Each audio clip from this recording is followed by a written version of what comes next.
ولا تكونوا كالذين تفرقوا واختلفوا من بعد ما جاءهم البينات وأولئك لهم عذاب عظيم. Bismillahirrahmanirrahim. Assalamualaikum warahmatullahi wabarakatuh. Alhamdulillah telah terselesaikan semua amanat yang dititipkan kepada kami, yaitu pembangunan gedung PPTQ Himah Aliyah yang kedua. Selesai pengecoran ke lantai 5 atau atap.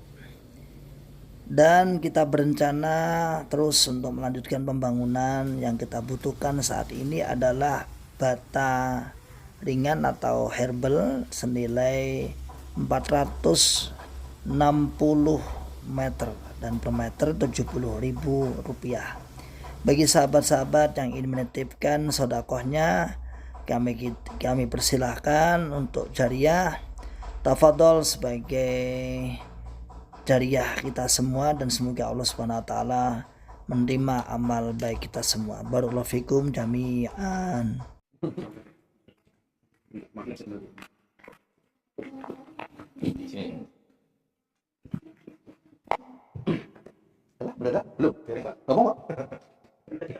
Assalamualaikum warahmatullahi wabarakatuh. Alhamdulillahirabbil alamin. Wassalatu wassalamu ala asyrafil anbiya'i wal mursalin. Nabiyyina Muhammadin wa ala alihi wa sahabatihi wa man tabi'ahum bi ihsanin ila yaumiddin. Amma ba'd. Hadirin yang saya hormati, segenap DKM Masjid As-Sara, Pak Faizi, Gus Najib, dan semua yang hadir di sini. Terima kasih jazakumullahu khairan atas kehadirannya. Ya, walaupun acara kita sempat ada kendala sampai berbeda tempat, tapi alhamdulillah acara tetap terlaksana dan kita yakin semua pasti ada hikmahnya. Hadirin sekalian, sebagai mukadimah bahwa tidak ada namanya kekeliruan atau kesesatan yang serta-merta diterima oleh hati orang yang menginginkan kebenaran. Itu tidak ada. Nah, maka biasanya orang-orang yang menyebarkan kesesatan, dia membutuhkan cara bagaimana kesesatan ini bisa. Caranya adalah seperti yang disinggung di dalam Al-Quran. Wala talbisul haqqa bil batil. Kalian jangan mencampur adukan kebenaran dengan kebatilan. Nah, di sini biasanya kebatilan itu diterima. Nah, bisa banyak dianut oleh orang banyak. Ketika dia dicampur adukan dengan kebenaran. Ibarat orang mau meracuni seseorang. Tidak mungkin kan dia langsung suguhkan segelas racun. Dia mau korbannya. Supaya racun ini bisa diminum, harus dia lakukan. Bisa dia cari informasi. Apa minuman yang paling disukai? Apa makanan paling dia sukai? Masukkan sedikit racun di situ, selesai. Makanya, biasanya orang-orang yang terjerumus pada pelajaran-pelajaran yang sesat, aliran-aliran yang sesat, mereka itu merasa itu benar. Merasa benar, apalagi mukadimahnya bagus. Pengantar ajarannya bagus. Pengantar ajarannya mengajar mendekati Quran, hadis, jamaah. Bagus kan? Bagus. Nah, ini salah satu metode yang diperlukan oleh siapapun yang ingin menyebarkan kebatilan di kalangan umat Islam. Dia harus membuat formula yang terdiri dari kebenaran yang dicampur dengan kebatilan. Nah, alhamdulillah kita bersyukur pada Allah Subhanahu wa taala dengan perhatian yang luar biasa dan dilatar belakangi kasih sayang kepada sesama umat Islam, keinginan melindungi umat dari ajaran-ajaran yang sesat, keinginan menjaga Islam dari kehancuran.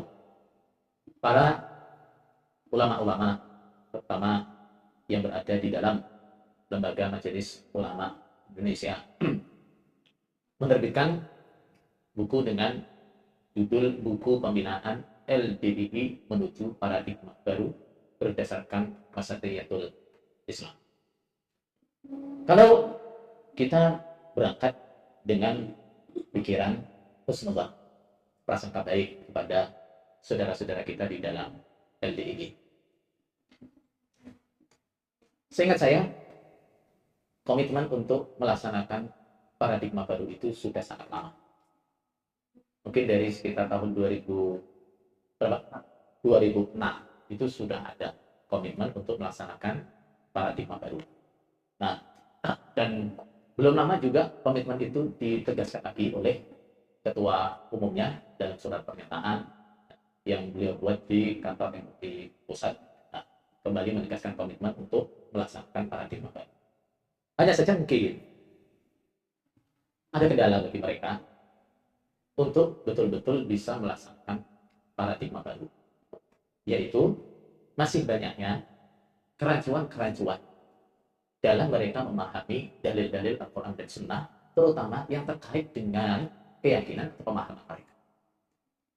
Dan itu kemungkinan kendala yang terjadi itu. Bukan tidak adanya keinginan untuk melaksanakan paradigma baru. Kalau kita berprasangka baik begitu ya, guys ya. Dan insya Allah begitu. Nah, insya Allah begitu.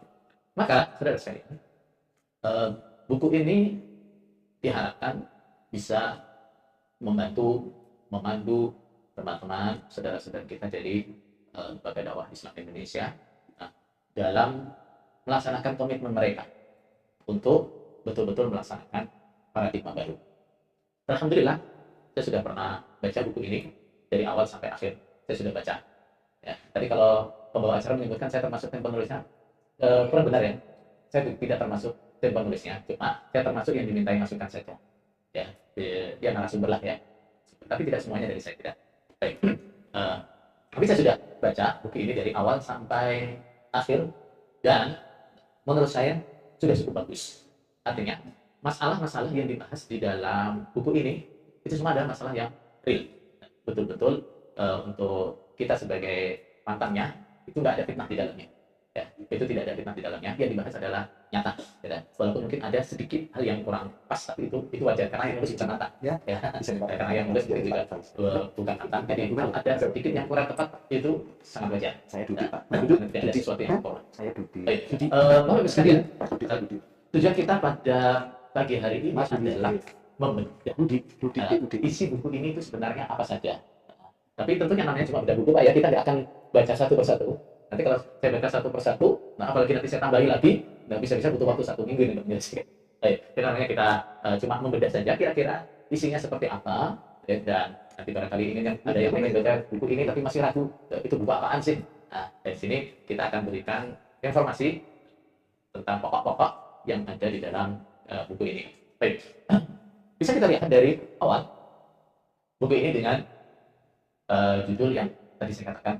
Ini buku yang menurut saya adalah ditulis dengan latar belakang prasangka baik, nah, keinginan jamaah LDII untuk menuju kepada paradigma baru. Hanya saja mereka butuh panduan. Nah, panduan itu tentunya dari ahlinya. Karena segala sesuatu harus dilakukan dari fasalu ahla dzikri in kuntum la ta'lamun. Nah, bertanyalah kepada ahlinya kalau kalian tidak tahu. Nah, sekarang kalau kita tidak percaya lagi dengan bapak-bapak, dalamnya ada beberapa sambutan. Yang pertama, sambutan dari Ketua Umum Majelis Ulama Indonesia, yaitu Kiai Haji Muhammad Anwar Iskandar. Kemudian di berikutnya juga ada kata sambutan dari salah satu ketua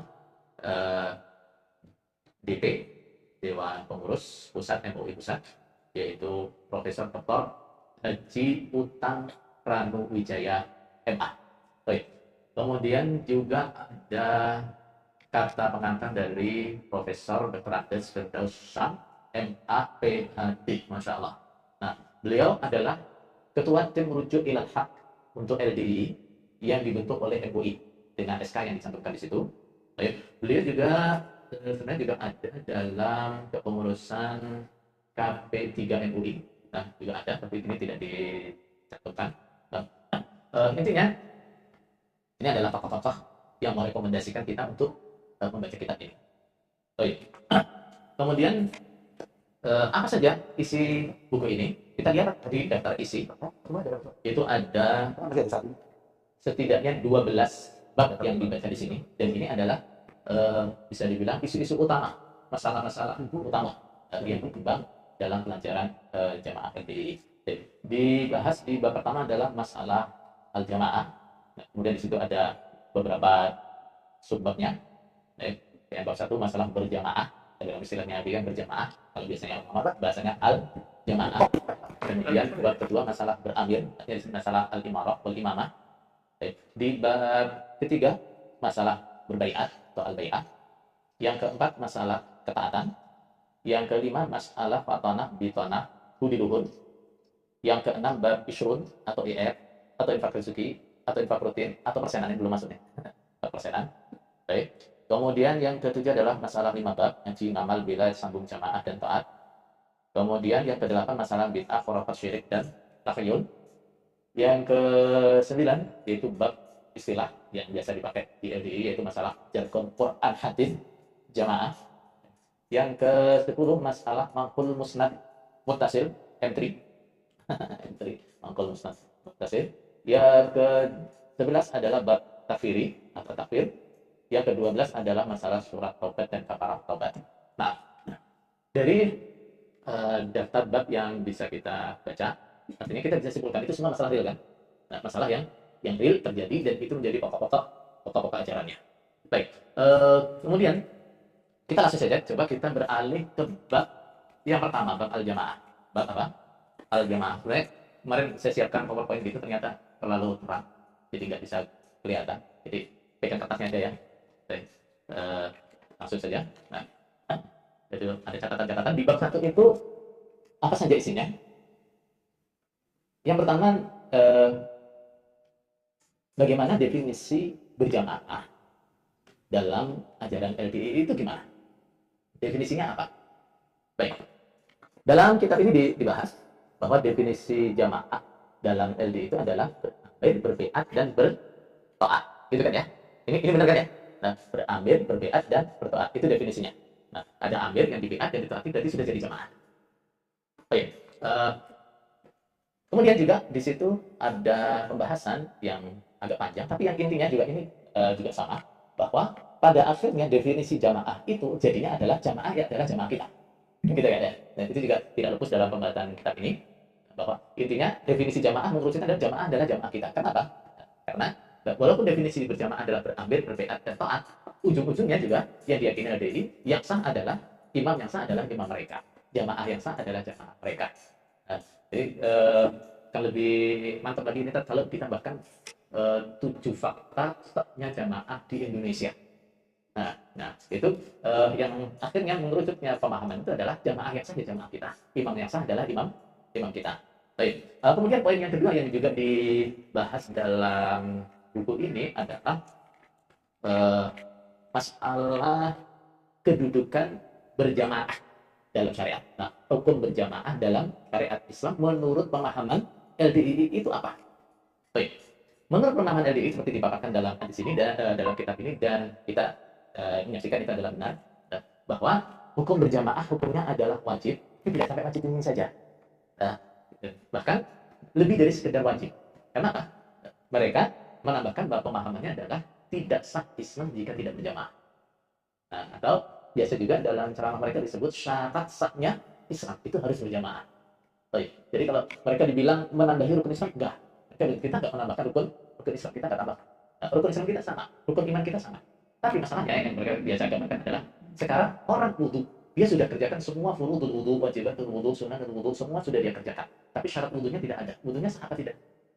Nah, orang sholat, syarat apa? Rukun sholat, wajibatul sholat, sunnah sholat, semua dikerjakan. Tapi syarat sholatnya nggak ada. Sholatnya sah apa enggak? Itu analogi yang biasa mereka gunakan seperti itu. Nah, sehingga dari sini kemudian orang LDI mengatakan bahwa berjamaah itu adalah syarat sahnya Islam. Dan dengan argumen yang biasa mereka sebutkan, juga dinukil dalam kitab ini, yaitu biasanya yang dipakai andalan adalah asarnya Umar radhiyallahu anhu, yaitu kata-kata beliau, la Islam illa bil jamaah wala jama'ata illa bil imarah wala imarata illa bil ta'ah.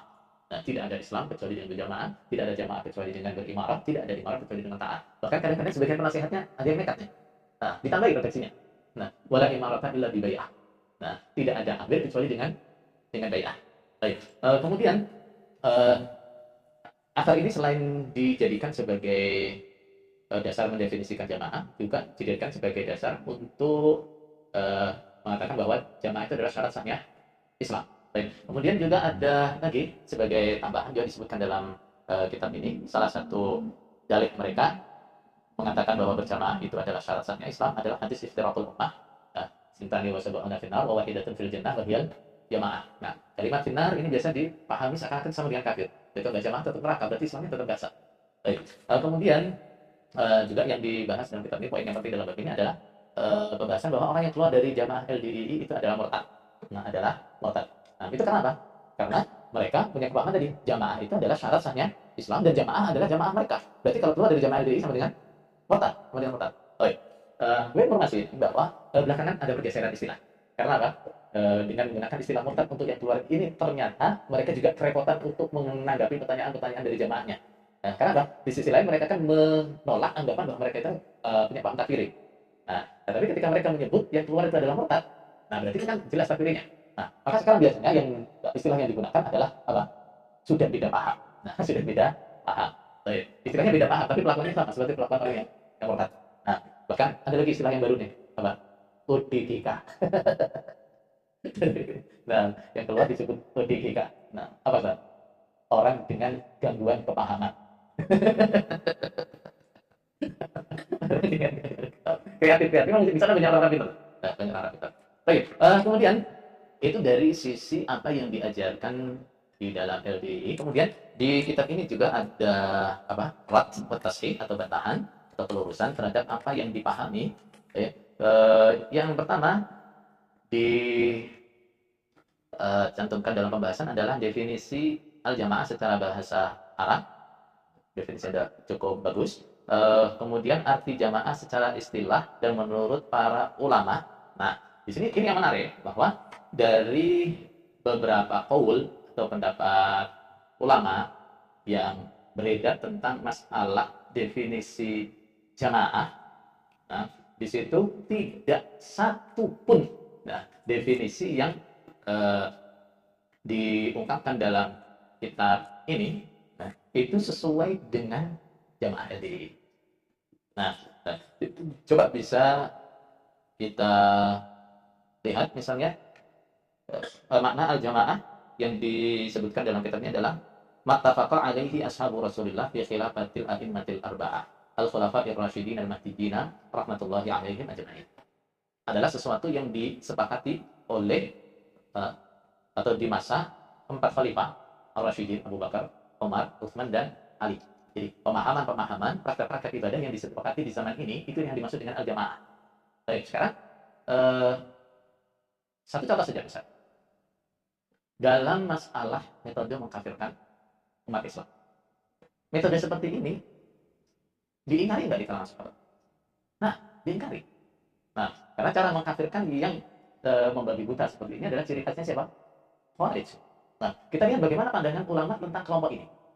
Pandangan ulama tentang kelompok ini tidak hanya pengingkaran terhadap pemahamannya dalam mereka mengkafirkan umat Islam, juga sampai pada pembahasan apakah mereka sudah keluar Islam atau belum. Ya, dan jumhur ulama tidak mengatakan Khawarij itu keluar dari Islam. Tapi ada sebagian ulama mengatakan Khawarij itu sudah keluar dari Islam. Artinya, dari sini saja sudah bisa disimpulkan yang mereka ajarkan tidak sesuai dengan yang diajarkan di zaman 4 khalifah ini. Berarti mereka bukan jamaah. Gitu kan ya?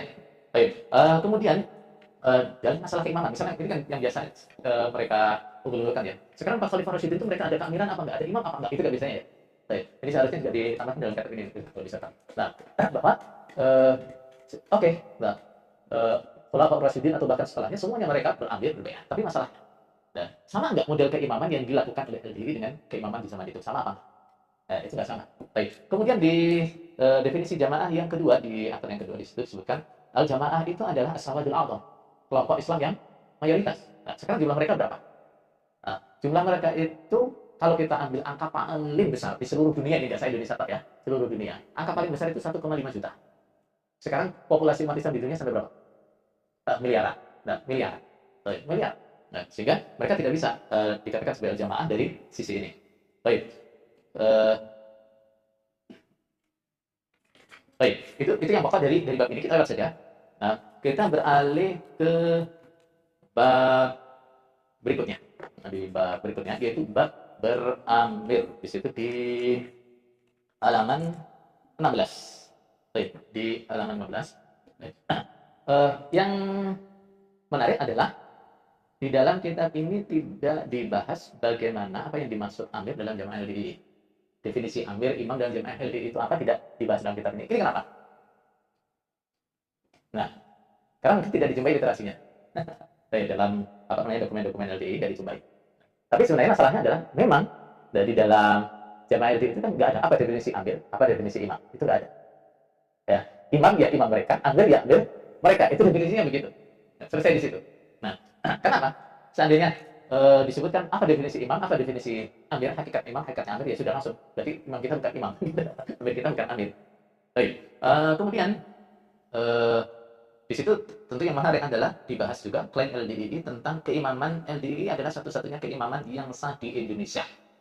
Nah, ini masalah krusial banget ya. Mereka mengklaim bahwa keimaman mereka adalah satu-satunya yang sah di Indonesia atas dasar apa? Dasarnya sebenarnya yang harus ditampilkan di sini adalah 7 fakta itu yang saya masukkan tadi. Nah, mereka mengklaim sebagai keimaman yang paling awal. Yaitu mereka klaim keimaman itu tahun 41 berdirinya keimaman mereka. Nah, padahal secara historis imam mereka itu diceritakan pulang dari Makkah itu tahun 41. Nah, dan sebelum mendirikan keimaman juga diklaim telah melakukan penelitian ke seluruh Indonesia dengan kesimpulan tidak ada imam di Indonesia. Nah, itu sangat unik kan ya? Sangat unik. Jadi satu-satunya imam yang sah adalah imam LDII. Nah, kemudian juga dibahas bagaimana kedudukan imam dalam jamaah LDII itu. Di situ ditegaskan juga mereka mengatakan bahwa berimam itu adalah syarat sahnya Islam. Itu kan betul kan ya? Bukan fitnah kan ini ya? Baik. Nah, bukan itu adalah syarat sahnya Islam. Nah, berbagai dalil diungkapkan mereka, di antaranya di sini disebutkan diulangi antaranya Umar bin Khattab tadi. Nah, kemudian yang juga paling sering dijadikan sebagai dalil atau dalil adalah hadis ini. Nah, la yahillu ay li thalathatin yakununa bi falatin minal ardi illa amaru alaihim ahadahum. Nah, ini adalah potongan dari hadis yang di situ memuat setidaknya ada 4 poin. Nah, la yahillu ay yankihal mar'ata bi talaqin ukhra wa la yahillu li rajulin an yabi'a ala bai'i sahibihi hatta yadra wa la yahillu li thalathatin nafarin yakununa bi falatin minal ardi illa amaru alaihim ahadahum. Wala yahillu li thalathati nafarin yakununa bi ardi falatin yatanajjatnani duna sahibihima. Baik. Di dalam sebagian kitab kan hadis ini ada yang diriwayatkan dengan sebagiannya saja tarafnya yaitu apa? La yahillu li thalathatin yakununa bi falatin minal ardi illa amaru alaihim ahadahum. Dan ini yang biasa mereka dengung-dengungkan ini. Nah, cuma masalahnya adalah apa masalahnya?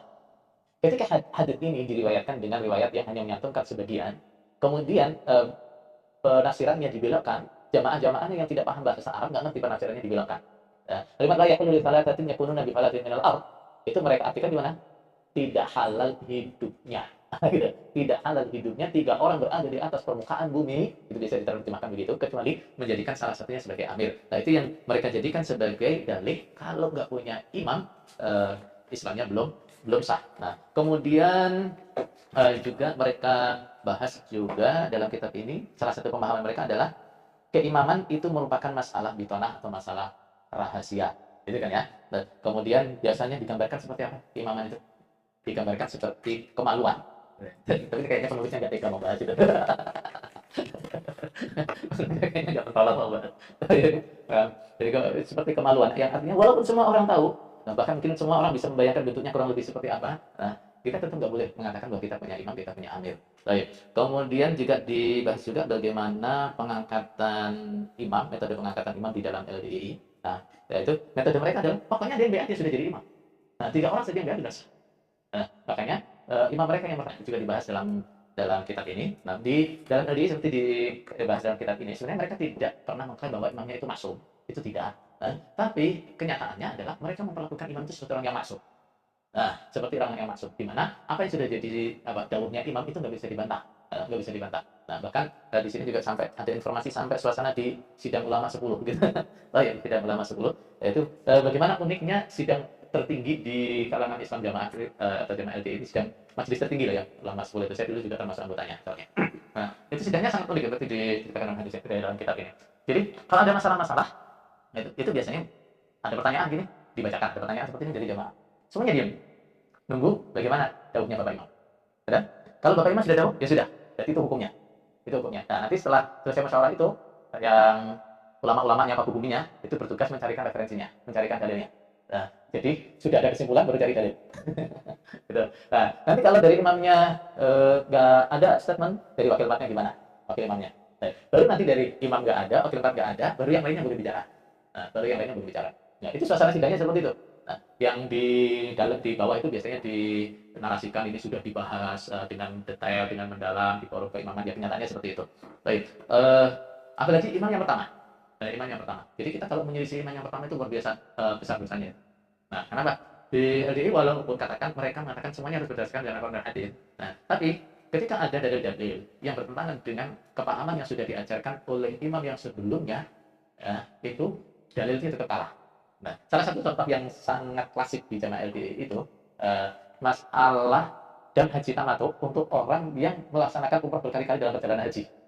Nah, di dalam ajaran LDI, nah, kalau orang melaksanakan haji tamattu, kemudian sambil menunggu haji, dia melaksanakan umrah berkali-kali, nah, maka dia harus menyembelih dam sebanyak umrahnya. Nah, kalau dia umrah sampai 10 kali, berarti harus menyembelih dam 10. Baik. Nah, itu sampai sekarang mereka mencari sandaran hukumnya itu, rujukannya itu belum ketemu, belum ketemu, tapi tetap diyakini. Nah, ini Abah, katakan sebagian manggilnya Abah, sebagian manggilnya Mbah Wali, pasti punya dalilnya, cuma kita yang belum tahu. Ya, selesai. Ya, nah, jadi ujungnya kayak Islam itu mentok di sini. Baik, ya betul. Jadi mereka tidak menganggap imamnya maksum, tapi memperlakukan imamnya seperti orang yang maksum. Baik. Kemudian juga dibahas masalah imam itu akan menjadi saksi di akhirat. Nah, di hari kiamat.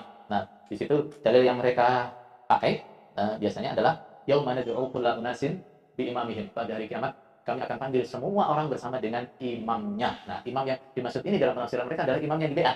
Nah, imam yang di BA. Sehingga kemudian penandasannya adalah kalau kamu nggak punya imam, nanti di hari kiamat mau datang bareng sama siapa? Gitu kan? Nah, jadi nanti kalau nggak punya imam, jangankan masuk surga, amalnya dihisab pun tidak. Itu pemahamannya seperti itu. Kemudian juga masalah ini yang unik dan ini juga menjadi satu poin yang menguntungkan buat LDII atau di hadapan pemerintah. Kenapa pemerintah tidak terlalu apa namanya memusingkan keberadaannya LDII? Nah, karena apa? Di LDII mereka memahami bahwa pemerintah Indonesia adalah pemerintah yang sah. Tidak, pemerintah Indonesia adalah pemerintah yang sah. Baik. Tapi asalnya rancunya apa? Mereka tidak anggap pemimpin pemerintahnya sebagai imam, sebagai amir, atau sebagai waliul amr. Nah, jadi pemerintahannya dianggap sah, pemimpin pemerintahannya tidak dianggap sebagai imam, tidak dianggap sebagai waliul amr, nggak dianggap sebagai amir. Nah, ini masalahnya apa nih? Masalahnya adalah karena tadi di awal tadi mereka nggak ada definisi yang jelas apa itu imam, apa itu amir. Masalahnya di situ. Nah, sehingga bisa mengatakan ya, pemerintahnya sah, tapi presidennya bukan imam. Nah, pemerintahnya sah, presidennya bukan waliul amr. Rancu kan? Rancu. Nah, nah terus yang lebih rancu lagi adalah pemerintahnya sah, tapi mereka masih mendirikan apa keamiran lagi. Ya, padahal keamiran kan dalam kita orangnya pemerintahan kan. Baik. Nah, baik. Kemudian salah satu dalilnya adalah kalau pemerintah itu hanya mengurusi masalah dunia, kalau kita hanya mengurusi masalah ibadah, masalah agama.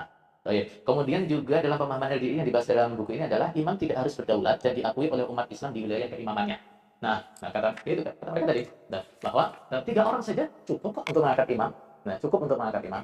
Nah, kemudian dalil yang mendasar yang di apa namanya dalam keyakinan LDI adalah imam juga harus berdaulat. Contohnya adalah Nabi Muhammad SAW. Nah, mereka Nabi Muhammad di BA padahal nggak punya wilayah kekuasaan.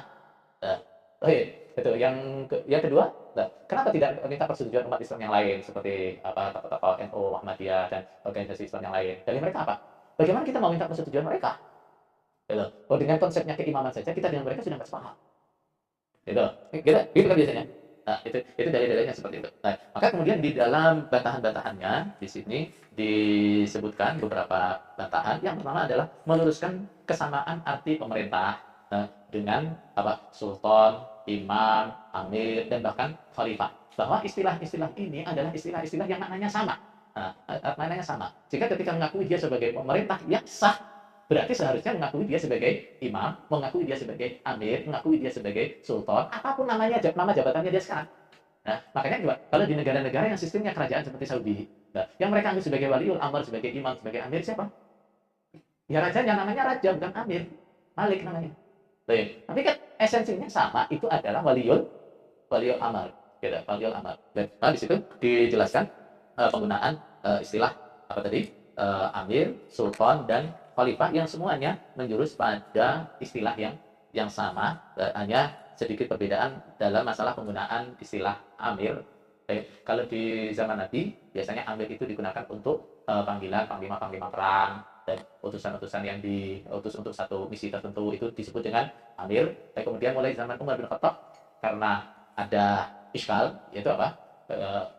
Khalifah yang pertama namanya Khalifatul Rasulillah, pendek. Nah, nggak masalah. Nah, khalifah yang kedua kalau mau dilanjutkan penamaannya jadinya Khalifati Rasulillah. Nah, apa yang lagi? Nanti kalau yang ketiga berarti nanti Khalifati Rasulillah, dan seterusnya. Ada iskal seperti itu. Kemudian ada salah seorang sahabat yang mengusulkan, Umar kan adalah amir kita adalah orang-orang iman. Berarti panggilan dia adalah Amirul Mukminin. Nah, semenjak itu digunakanlah istilah Amirul Mukminin sebagai gantinya khalifah. Baik. Kemudian juga bantahan terkait ini saya nggak bahas semua ya, nanti waktunya nggak cukup ya. Baik. Juga terkait masalah tadi yang mereka dengungkan bahwa imam kita akan menjadi saksi di hari kiamat ini, yang kadang-kadang jadi berat, bahkan yang sudah keluar itu sampai mikir sekarang imam kita siapa gitu ya. Atau ditanya sama jamaah temannya di sana, saya imammu sopo gitu ya. Baik. Itu diuraikan juga di situ bahwa kalimat imam dalam ayat yang mereka nukil itu artinya bukan imam yang dibaiat. Nah, imam yang dimaksud dalam ayat itu adalah buku catatan amal. Buktinya apa? Di ayat itu disebutkan semua manusia. Nah, yauma nad'u kulla unasin bi imamihim. Semua manusia dipanggil bersama dengan imamnya. Berarti dalam konteks ayat ini semua orang punya imam. Nah, kemudian ditegaskan dengan lanjutan ayatnya, paman utiya kitabahu biyaminihi, dan seterusnya. Itu menunjukkan bahwa imam yang dimaksud adalah buku catatan amal. Kemudian dibuat dengan argumen kok bisa imam dimaknai buku. Nah, di situ juga ditambahkan ini argumennya bahwa imam itu bisa makna buku catatan. Contohnya adalah dalam surat Yasin, wa kullu syai'in ahsaynahu fi imamin mubin. Segala sesuatu kami tulis dengan rinci di dalam buku yang jelas. Baik. Kemudian juga disinggung juga, dan ini juga sangat penting, saya tadi kelewatan masalah imam. Yang di sini disinggung juga dari penjelasan Imam Ahmad bin Hanbal rahimahullah, ketika beliau ditanya tentang masalah taat kepada imam. Beliau tanya, kamu tahu nggak siapa yang dimaksud dengan imam? Nah, siapa yang dimaksud dengan imam itu siapa? Imam itu adalah orang yang ketika semua orang Islam ditanya siapa imammu, dia nunjuk, nih, gitu ya, ini imam saya. Dan sekarang di Indonesia, nah, orang Islam di Indonesia kalau ditanya siapa pemimpinmu, siapa yang ditunjuk? Ada yang nunjuk imamnya sendiri? Nggak ada, semua nunjuk imam presiden. Baik, berarti itulah imam. Baik ya. Nah, itu yang mungkin kita bahas. Kemudian di bab berikutnya yaitu masalah baiat. Nah, masalah baiat. Nah, juga tidak dibahas definisi baiat di dalam pemahaman jamaah LDI ini, karena apa? Mereka juga nggak ada definisi yang jelas baiat itu apa. Mana yang jelas baiat itu apa? Nah, dan ini memang ampuh, untuk melabui itu ampuh. Nah, orang suruh baiat itu pentingnya begini, tapi nggak pernah dijelaskan baiat itu apa. Ini ampuh untuk melabui, ampuh. Baik. Poin-poin yang dibahas dalam kitab ini adalah yang satu, dalam pemahaman LDI, baiat sama pentingnya dengan syahadat. Baik. Dari mana mereka punya paham itu?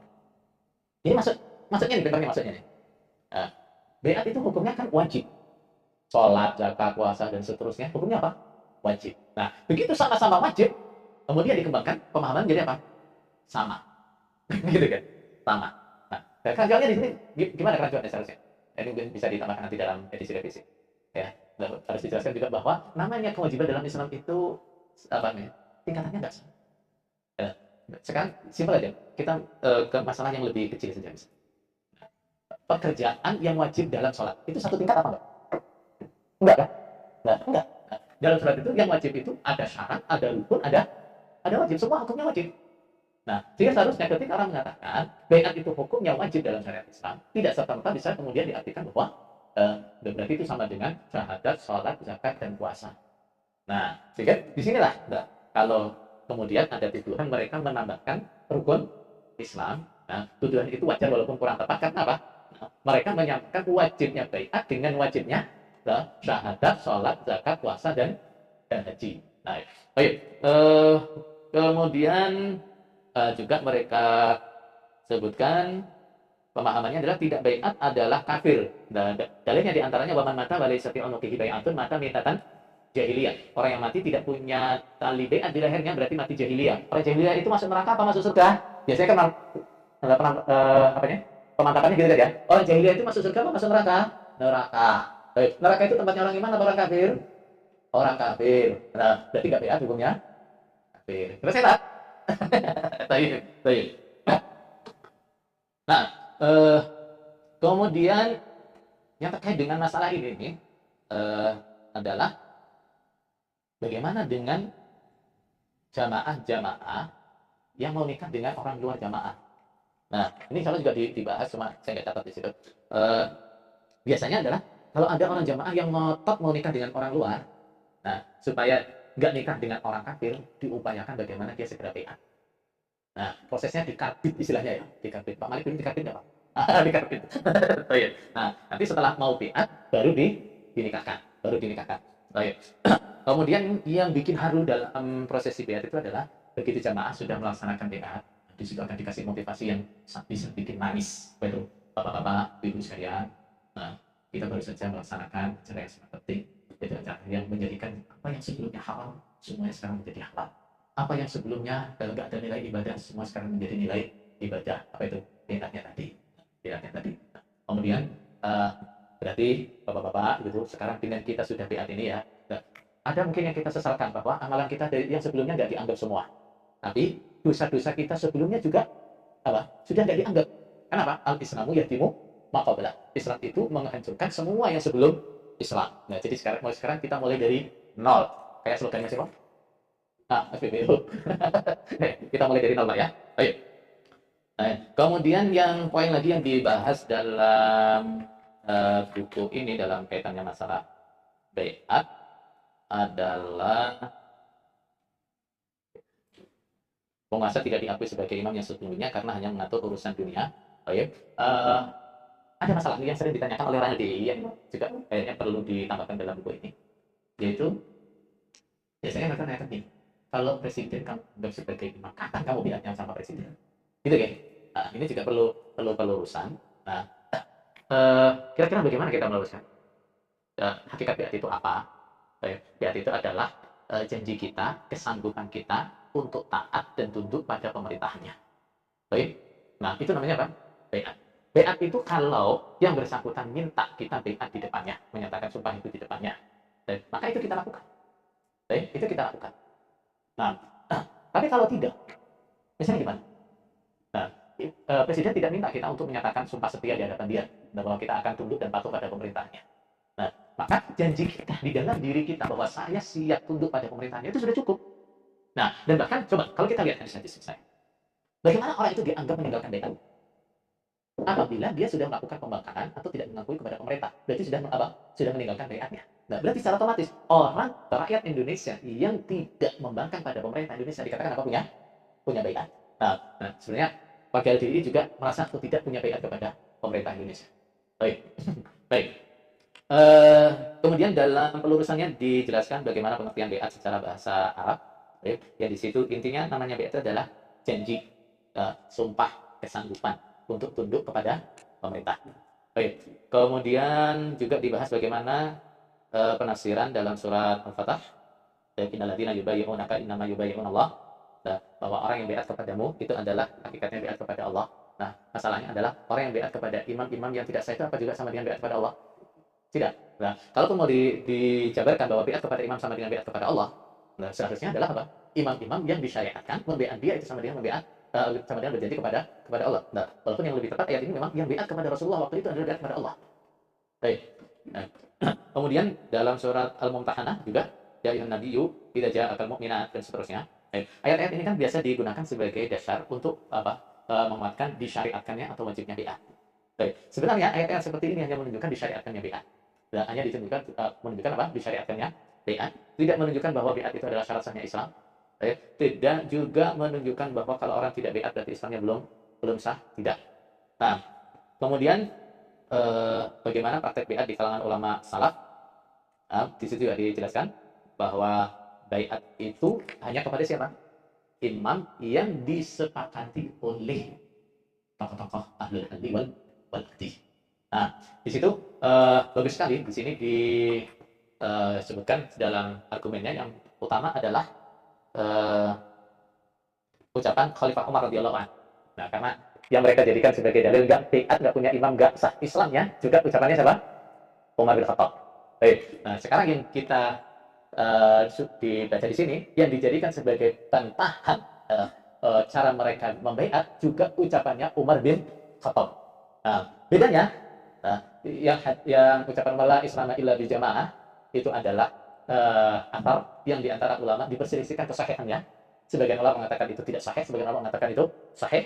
Nah, kemudian ucapan Umar radhiyallahu anhu yang dijadikan sebagai bantahan dalam buku ini adalah ucapan Umar yang diriwayatkan dalam Sahih Al-Bukhari.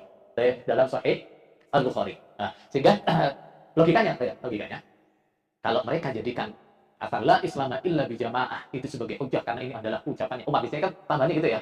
Nah, ini kan ucapannya Umar biasanya akan ditambah dengan penekanan innallaha wada'al haqqa ala lisani Umar. Allah meletakkan kebenaran di lisannya Umar. Berarti apa yang dikatakan Umar ini benar, gitu kan? Dan biasanya. Baik, berarti sekarang logikanya ini juga ucapannya Umar loh. Ini juga mesti benar loh. Baik. Nah, di situ dicantumkan ucapannya Umar yang bunyinya man baya'a rajulan min ghairi masyuratin minal muslimin fala yutaba'u wala man baya'ahu taghiratan an yuqta. Baik. Nah, barang siapa yang membaiat seseorang tanpa musyawarah dengan orang-orang Islam, maka dia tidak boleh dibaiat dan yang mengajak juga tidak boleh diikuti. Orang yang seperti ini keduanya taghiratan an yuqtal, ngeri loh ini ya. Nah, orang yang seperti ini rawan untuk dibunuh. Nah, baik. Nah, membaiat seorang imam tanpa persetujuan orang Islam yang lain, ya, itu rawan dibunuh loh. Baik, kenapa? Kenapa tuh? Nah, satu. Nah, kalau kemudian ada kekuatan yang sama, yang juga sama-sama membaiat imam, akan terjadi apa? Peperangan. Akan terjadi peperangan. Jadi ada dualisme kepemimpinan. Akan terjadi peperangan. Yang kedua, kalau itu adanya di dalam negara yang berdaulat seperti Indonesia. Ini sama dengan apa? Hah? Nah, mendirikan negara di dalam negara. Makar. Ya, makar. Nah, yang seperti itu. Taghiratan an yuqta. Nah, membunuh orang yang makar kepada pemerintah. Nah, dalam pemerintah yang syah, kepada imam yang syah. Dalam syariat Islam, dibenarkan nggak? Nah, dibenarkan. Nah, dibenarkan. Nah, man atakum wa amrukum jami'un yuridu an yufarriqa jam'akum fatribu. Barang siapa yang datang kepada kalian dalam kondisi kalian sudah punya imam, pemimpin yang kalian sepakati, terus dia ingin memecah belah persatuan kalian dengan membentuk keimaman sendiri, bunuh dia. Bunuh dia. Baik. Kemudian juga poin dibahas adalah masalah bantahan untuk orang yang tidak baiat maka mati dalam keadaan jahiliyah. Baik, biasanya dalam Jamal diri itu akhirnya kemudian diartikan sama dengan mati kafir. Jadi juga dalam buku ini diluruskan bahwa arti mati jahiliyah dalam hadis ini itu bukan mati kafir, nah tapi mati dalam keadaan maksiat. Mati dalam keadaan maksiat. Baik. Nah, cuma yang menurut saya perlu ditambahkan dalam hadis ini adalah dalam kitab ini adalah ajak mereka untuk memahami yang namanya karakter tasbih dalam bahasa Arab itu di mana sih? Tasbih itu apa dalam bahasa kita? Perumpamaan. Nah, mengumpamakan sesuatu dengan yang lain. Itu namanya tasbih. Jadi, tasbih itu yang pertama dibuat adalah karena adanya sebagian kesamaan atau adanya kesamaan antara musyabbah dan musyabbah bihi dalam dalam satu sisi atau dalam beberapa sisi. Itu namanya tasbih.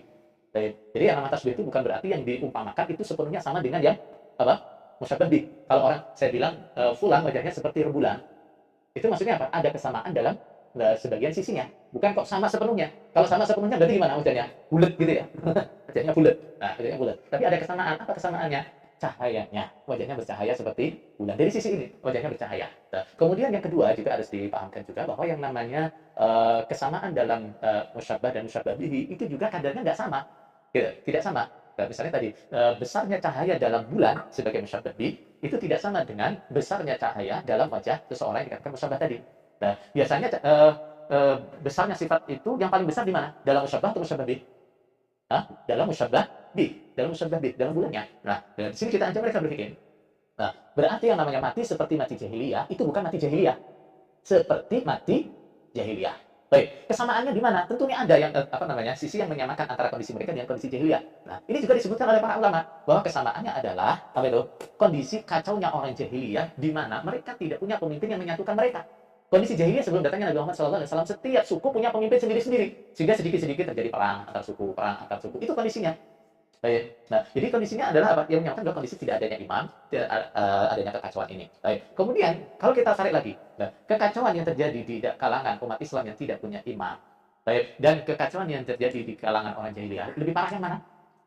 Nah, di kalangan orang jahiliyah. Nah, ini mungkin perlu dirumuskan, ditambahkan dalam buku ini. Kayaknya lebih lebih apa?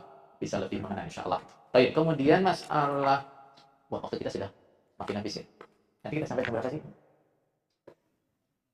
Hah? Sampai tengah 12. Baik. Ya, baik. Kalau masih ada panjang, saya akan santai sedikit. Sampai jam 11. Oh, berarti langsung aja waktu saya. Baik. Ya, kita kebut. Baik, masalah ketaatan. Baik. Di situ pengertian taat dalam jamaah diri dan konsepnya yang sangat mengikat kepada iman. Baik. Yang pertama, di situ disebutkan taat itu bagaimana? Taat itu adalah yang penting tidak bertentangan dengan perintah Allah Rasul. Nah, yang penting tidak bertentangan dengan Allah Rasul. Bertentangan itu gimana? Biasanya konsepnya. Sebenarnya konsepnya benar sih. Bertentangan itu Allah Rasul perintah, imam melarang. Allah Rasul melarang, imam perintah. Itu namanya bertentangan. Gak ada masalah di sini sebenarnya. Tidak ada masalah. Kemudian masalahnya adalah di sini. Masalahnya adalah ketika perintah imam, nah itu nyata bertentangan dengan dalil. Nah, biasanya adalah mereka nggak segera tuduh, oh ini perintah ini tidak sesuai dengan dalil. Nah, mereka akan carikan apa? Pembenarannya bahwa ini perintah ini tidak bertentangan dengan dalil. Tidak bertentangan dengan dalil. Nah, misalnya nih, perintah boikot atau perintah apa namanya memblokir orang-orang yang dianggap murtad tadi. Nah, kan banyak dari mereka itu kan adalah kerabat, adalah kerabat.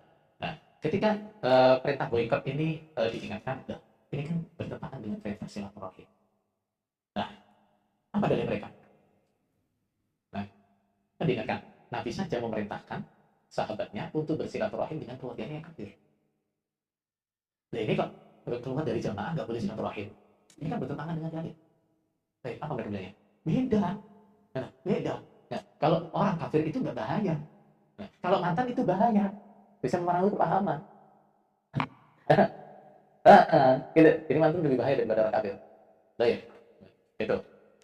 Kemudian contoh contoh lagi misalnya masalah infak persenan yang nanti akan dibahas ya.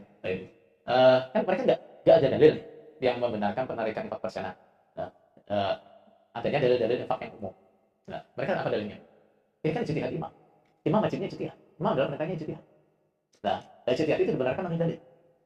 Selesai. Nah, itu yang pertama. Dan masalah konsep ketaatan itu sebenarnya salahnya di sini.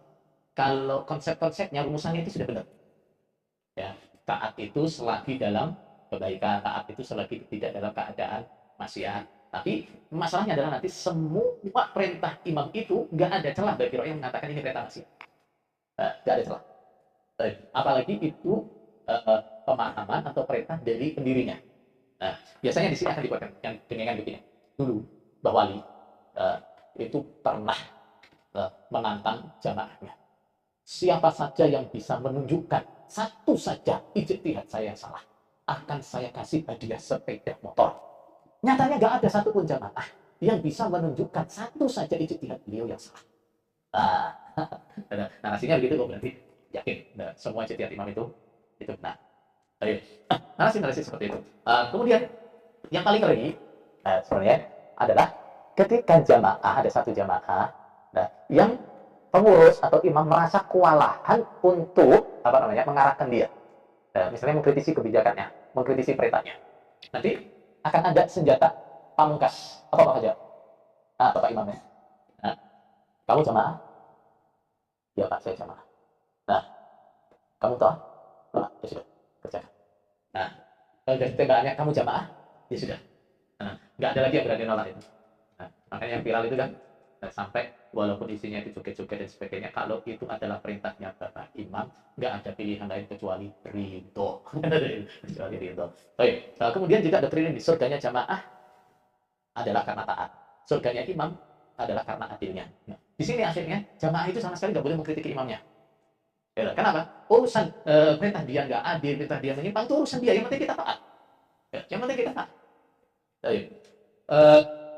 Kemudian di situ dijelaskan dalam bantahannya konsep ketaatan yang seharusnya dalam Islam itu gimana sih?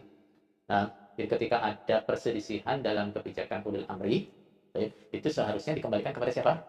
Ilallahi wa rasul. Wa in tanaza'tum fi syai'in farudduhu ilallahi wa rasul. Ketika ada perselisihan di antara kalian, kembalikan kepada Allah dan Rasul. Nah, tapi bukan pengurus LDII namanya kalau nggak bisa lolos dari ada dalil seperti ini. Nah, gimana biasanya? Nah, ditandaskan gimana, Pak? Prakteknya farudduhu ilallahi war rasul adalah mengikuti atau dikembalikan kepada ijtihad Bapak Imam. Eh, kemudian juga yang terakhir eh, dalam poin ini adalah bagaimana kekeliruan yang fundamentalnya itu di mana adalah penempatan dalil-dalil ketaatan kepada ulil amri yang ditempatkan kepada imamnya. Itu saja sebenarnya. Nah, ini yang paling utama. Ya, kenapa? Apapun dalil yang mereka pakai untuk menekankan taat kepada ulil amri, nah, adalah apa jawabannya? Imammu bukan ulil amri. Imammu bukan imam. Amirmu bukan amir. Sehingga dalil-dalil ini tidak tepat untuk dijadikan sebagai alasan atau menekankan, mengajarkan harus taat kepada imam. Selesai sebenarnya dari situ. Baik. Kemudian masalah yang bab kelima adalah bab fatonah bitonah budi luhur. Baik. Di situ dibahas yang pertama adalah bab fatonah bitonah budi luhur itu seperti apa. Ini kayaknya di dalam buku penjelasannya masih kurang gamblang ya. Fatonah bitonah budi luhur itu. Baik. Fatonah itu artinya adalah cerdik. Cerdik yang dimaksud di sini adalah cerdik untuk berkelit. Nah, dalam situasi apa kita terjepit. Misalnya apa? Cerdik ngeles. Nah, cerdik apa? Ngeles. Pintar ngeles itu adalah fatonah. Nah, misalnya gimana? Masalah keamiran. Ketika ditanya, kita masalahnya katanya ada imamnya. Oh iya, banyak. Setiap masjid ada imamnya. Nah, jadinya apa? Nah, orang mendengarnya, oh yang dimaksud adalah imam sholat. Nah, oh katanya di tempat semen itu ada amir ya? Oh iya, ada amir. Ada amir Syarifuddin, ada amir siapa, ada amir siapa, amir siapa, banyak sehingga orang yang mendengar yang dimaksud amir itu adalah apa? Nama-nama orang namanya amir. Nah, terus salah satu praktek fatonah yang biasa dicontohkan yang fenomenal adalah yang terjadi dalam Rakernas LDII yang pertama kalau nggak salah itu. Baik, kalau salah nanti bisa ditaruh. Yaitu ketika mereka merasa ada pihak luar yang ingin juga mencalonkan sebagai ketua umum LDII. Maka dibuatlah suasana Rakernas tidak lagi kondusif sehingga ditunda pembahasan masalah ketua umum. Dan dengan sandiwara apa? Tiba-tiba siapa? Bapak Suwarno ya waktu itu ya ketua umum. Beliau sakit dan tiba-tiba harus dibawa ke rumah sakit. Nah, sehingga pembahasan masalah ketua umum dipending waktu itu. Nah, ini contoh namanya fatonah. Jadi harus sedih. Kemudian masalah yang berikutnya adalah bitonah. Bitonah itu tadi adalah menjaga rahasia. Menjaga rahasia. Nah, dan konsep menjaga rahasia di dalam LDI ini agak berlebihan. Karena kalau di kalangan ulama sebenarnya menjaga rahasia itu ya ada. Namanya taqiyah itu ada. Boleh. Tapi dibolehkan dalam keadaan apa? Dalam keadaan darurat. Dalam keadaan darurat dan keadaan kita diperbolehkan melakukan taqiyah atau yang disebut juga dengan apa namanya? Tauriah. Disebut dengan tauriah. Tapi masalahnya di LDI ini adalah ditolak ini adalah bagian dari agama. Nah, nggak mungkin dalam agama itu nggak ada ditolak. Nah, bahkan ketika pernah waktu saya pertama kali pulang dari Saudi itu, waktu sempat ada sebagian teman saya di Kediri nanya, kalau di Saudi itu Amerika siapa? Ya ratenya sih. Ratenya di mana tuh? Tapi tetap ada ditolak. Saking apa kencangnya dengan itu, tetap ada ditolak. Oh, gitu. Itu ya. Yang pertama masalahnya. Masalah yang kedua adalah yang mereka ditolakkan ini loh. Adalah masalah-masalah yang mereka anggap sebagai ajaran pokok yang orang Islam tidak sah Islamnya kecuali dengan ini. Ini kan rumit kan? Rumit. Nah, orang kalau nggak beat, nggak punya imam, dianggap imamnya nggak sah, Islamnya nggak sah. Nah, tapi imamnya dibicarakan gitu. Jadi kayak kalau mereka bilang kamu Islamnya belum sah kalau kamu belum beat. Terus saya mau beat, kamu punya imam? Oh enggak. Hebat kan? Enggak. Saya bilang saya punya imam gitu. Baik. Jadi itu namanya ditolak. Kemudian budi luhur. Benar. Jadi budi luhur ini kalimat yang bagus, istilah yang bagus. Nah, biasanya juga untuk menguatkannya pakai dalil-dalil akhlakul karimah. Nah, cuma masalahnya di penerapannya. Nah, budi luhur itu dijadikan sebagai alat apa? Untuk pencitraan. Artinya bagaimana caranya supaya dinilai baik. Makanya tidak heran kalau masyarakat yang tidak paham dengan ajaran LDI rata-rata melihat oh LDI itu biasa-biasa saja kok, baik-baik saja, nggak ada yang salah dengan mereka. Nah, ini dari konsep budi luhurnya ini. Baik.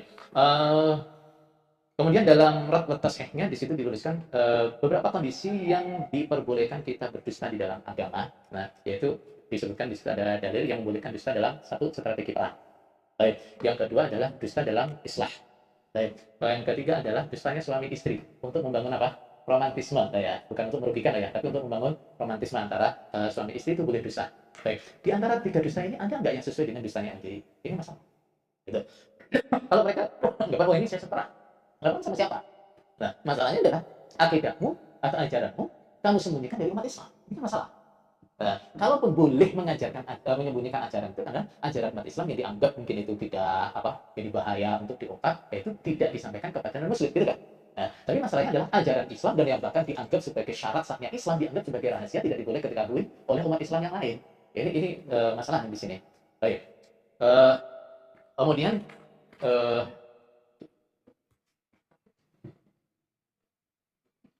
untuk konsep di tanah ini yang juga mungkin perlu ditanyakan adalah ini adalah menjadi tugasnya pengurus-pengurus organisasi. Nah, pengurus organisasi itu misinya adalah menutupi bitonah, menutupi jamaah, menutupi apa? Bitonah jamaah. Nah, menutupi bitonah jamaah. Nah, makanya saya harapkan banyak yang bisa itu seharusnya dari pengurus-pengurus organisasi. Karena apa? Nah, saya yakin hati nurani itu nggak kuat kalau terus-menerus tiap hari suruh bohong. Nah, makanya beberapa pengurus organisasi yang hijrah, ya penyebabnya dari sini kan ya. Baik. Karena nggak kuat kok, tiap hari harus bohong terus. Nah, tiap hari harus bohong, tiap hari harus bohong. Baik. Kalau masih nyaman, berarti harus kebangetan. Baik. Kemudian masalah infak isyrun. Oh, kurang satu kali putus. Baik. Berarti saya minta satu poin ini saja ya. Baik. Masalah infak isyrun yang disoroti di sini adalah ijtihad imam yang harus ditaati oleh jamaah dalam hal infak fisabilillah. Bahkan ini infak isyrun ini bisa kalau di dalam hal ini adalah bisa dibilang bukti loyalitas jamaah. Kalau sudah nggak isyrun lagi, ini sudah dipertanyakan paham maknanya. Nah, kemudian yang mereka pakai dalil biasanya adalah misalnya ayat-ayat umum yang mereka seperti infak, wa mimma razaqnahum yunfiqun. Ini belum dibahas dalam buku ini. Nah, ini juga perlu dibahas. Karena sebenarnya bahasanya gampang. Ya, wa mimma razaqnahum yunfiqun, mereka selalu berdalil 10%, 5%, 5% itu cuma sebagai rezeki kan. Gitu. Jadi seakan-akan jika mereka atau mereka ini tidak ada masalah. Tapi sebenarnya bahasanya gampang kok. Mananya yunfiqun itu apa sih? Berinfak atau narik infak? Hah? Yunfiqun itu narik infak apa berinfak? Hah? Berinfak. Kalau dari sisi saya yang berinfak, saya mau infak berapapun nggak masalah. Tapi ketika saya mewajibkan orang untuk berinfak sekian persen itu masalahnya di situ. Baik. Kemudian di sini dalam kitab juga dijelaskan bahwa adanya semacam isyun atau semacam furud yang menjadi perdebatan di kalangan ulama, yaitu masalah cukai. Tidak masalah apa? Cukai. Ini kan di beberapa masa kekhalifahan itu ada kebijakan cukai itu ada. Baik. Tapi di sini perlu ditambahkan penekanan. Dan kalaupun anggap saja menarik cukai itu boleh. Anggap saja kita langsung saja di sini ya, memendekkan perdebatan. Anggap saja cukai itu boleh. Kalau itu boleh, atau anggap saja pajak itu boleh. Kalau itu boleh, yang berhak itu siapa? Yang berhak siapa? Pemerintah. Dan sekarang pertanyaan, kalau ada organisasi atau kelompok masyarakat di luar pemerintah yang menarik cukai, menarik pajak, itu namanya apa? Hah? Hah? Nah, pungutan liar, preman, apalagi malah, gitu kan ya? Nah, itu namanya itu. Nah, ini mungkin Pak Fajar nanti dijadikan masukan. Saya baca belum ada penjelasannya. Hanya dibahas itu adalah yang diperbolehkan itu sebatas cukai. Nah, masalah cukai. Baik, ya. Jadi ini kalau ditandaskan bahwa katakan cukai itu boleh, pajak itu boleh, itu haknya pemerintah. Nah, nggak boleh terus organisasi atau suatu kelompok terus narik pajak. Nggak boleh. Itu namanya apa? Hah? Premanisme. Itu namanya premanisme pemalakah itu. Baik. Baik, saudara-saudara. Karena waktu saya sudah habis, terlalu panjang saya komentarnya, jadi ini tidak selesai. Tapi intinya untuk buku ini, secara umum itu sudah sangat bagus isinya, dan walaupun mungkin ada beberapa yang perlu ditambahkan supaya lebih jelas, atau juga ada satu masalah yang perlu diluruskan, yaitu di situ masalah sambung jamaah di dalam LDI. Dalam buku ini disebutkan bahwa warga LDI harus tinggal di komplek-komplek LDI, itu tidak benar. Ya, itu tidak benar. Yang benar namanya sambung jamaah dan LDI itu adalah warga LDI harus mengikuti semua kegiatan-kegiatan yang dimusyawarahkan atau yang diperintahkan oleh pengurusnya. Entah itu berupa pengajian, melakukan kegiatan olahraga atau kerja bakti, apa saja itu namanya sambung jamaah. Jadi bukan di mana mereka tinggal, tidak. Baik. Jadi secara umum buku ini sangat bagus dan isinya juga real, ya, walaupun tadi mungkin ada sedikit-sedikit yang perlu ditambahkan, sehingga kalau untuk bekal berdakwah atau membantu meluruskan pemahaman LDI ini sudah cukup bagus. Mudah-mudahan nanti dari tim penulis juga bisa segera melakukan revisi biar lebih jelas lagi, insya Allah. Baik, ada kurang lebihnya saya mohon maaf yang sebesar-besarnya. Jazakumullahu khairan atas kehadirannya. Subhanakallahumma wa bihamdika asyhadu an la ilaha illa anta astaghfiruka wa atubu ilaik. Assalamualaikum warahmatullahi wabarakatuh.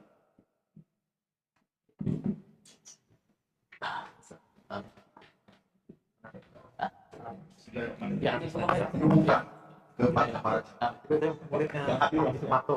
akan segera mendengarkan tausiah. ولا تكونوا كالذين تفرقوا واختلفوا من بعد ما جاءهم البينات